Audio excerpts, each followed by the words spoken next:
In this lesson, we're going to look at how to simplify complex rational expressions.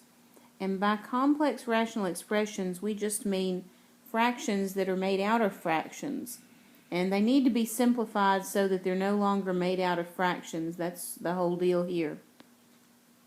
This kind of thing shows up a lot in trigonometry and in calculus.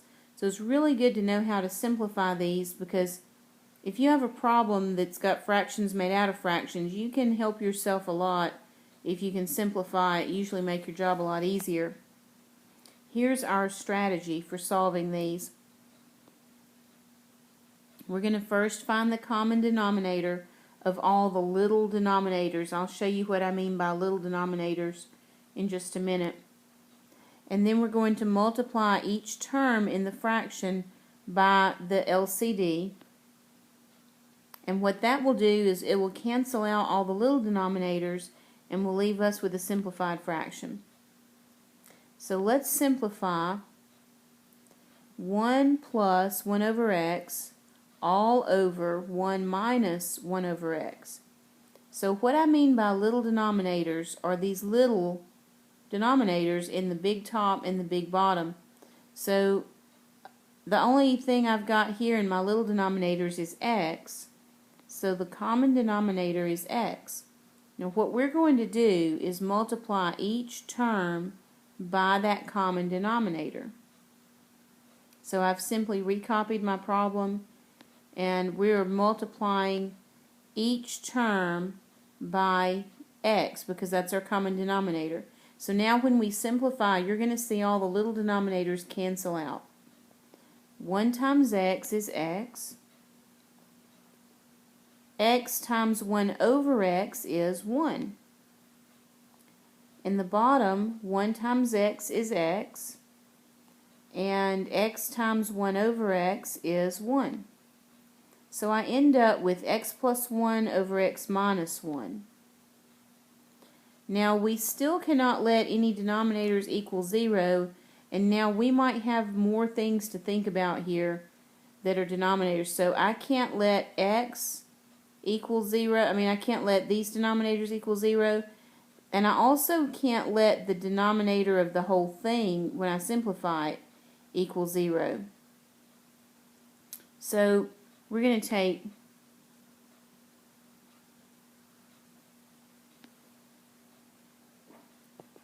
one over x. If 1 over x is, one of our fractions, I can't let x equal 0, so that obviously has to be left out of the domain. And I can't let x minus 1 equal 0. That means I can't let x equal 1. So both of these numbers need to be left out of the domain. Okay, now we're going to simplify 1 over x plus 1 over y all over x plus y. So my first thing is let's go ahead and see what the domain can't include. So I see that x is one of my little denominators, so x can't be 0. Also, y can't be 0. Also, x plus y can't be 0. That means that x can't equal negative y. So these are just all the things that we know x and y are not allowed to do. And now look at our common denominator. Remember, we're only getting the common denominator of the little denominators. So that's x and y. And down here, we don't have a little denominator here, so that doesn't contribute anything to the LCD. It's just the little x and the little y here. Alright, so if that's our common denominator, I'm going to take my original problem and multiply this times xy, and this, and this. Everything in the top and everything in the bottom. Now watch what happens. This is where the magic happens. We got to cancel out our x's here, and that'll leave us with y. And then we're going to cancel out the y's here, and that will leave x. So the top is y plus x, and the bottom is x plus y times xy. Now look, the top is y plus x, but that's the same as x plus y. So we'll cancel out the x plus y's, and that will leave 1 over xy. And of course we remember that x can't be 0, y can't be 0, and x cannot equal negative y. One last one. Let's do x over x minus 2 plus 1 over 3 over x squared minus 4 plus 1. So this one's going to use the exact same process as before. It just may look a little more complicated because we have binomials for our denominators, but it's still the same thing. First thing we need to do is factor this difference of squares so we can build our common denominator.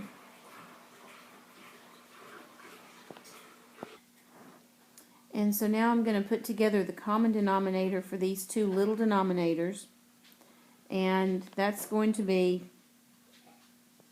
x minus 2 times x plus 2, and then this one is an x minus 2, but I've already got an x minus 2 included. So this will cover us for the common denominator. And so now I'm just recopying. I'm going to multiply each term times our common denominator. And I know when you first do this it looks really ugly, but it's a lot of stuff's about to cross out for us. So you just go ahead and write that common denominator next to every term. And now let's see what cancels out. We're going to lose our x minus 2's. And down here we're going to lose x minus 2 and x plus 2. Of course, these won't cancel out because they don't have any little denominators. So let's see what we got now. I'm going to have x times x plus 2 plus all of this, and in the bottom 3 plus x minus 2 x plus 2. And we might have, some things cancel out here. We won't know for sure until we go ahead and multiply all this stuff back together.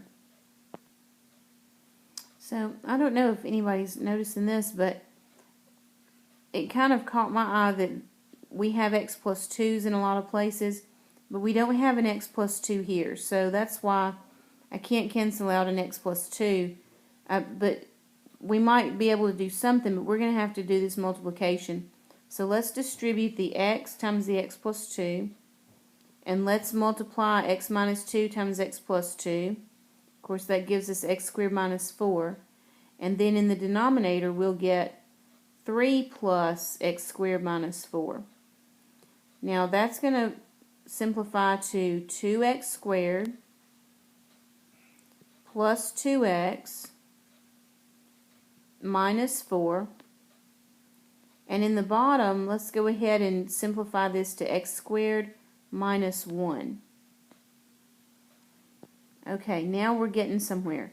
Look at the top. It has a GCF of 2. Let's factor out that 2. And that will leave us with x squared plus x minus 2, which can be factored.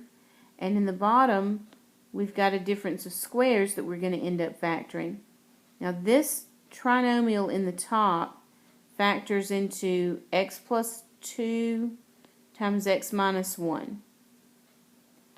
And in the bottom, that's a difference of squares, so it factors into x plus 1 times x minus 1. And see, I told you some things might cancel out. We can cancel out now an x minus 1 here. And that will leave us with 2x plus 2 over x plus 1. And now, we cannot let this denominator equal 0, so x cannot equal negative 1. But also, we cannot let these denominators equal 0, so x can't equal positive 2 or negative 2. And that's it. This one was a little bit of a lengthy process, but look how the strategy still stayed the same. We had to factor denominators to get a common denominator, We had to multiply every term by that common denominator. Collect your uncanceled factors. Multiply everything back together so you can collect your like terms and then reduce. And that's all on that one.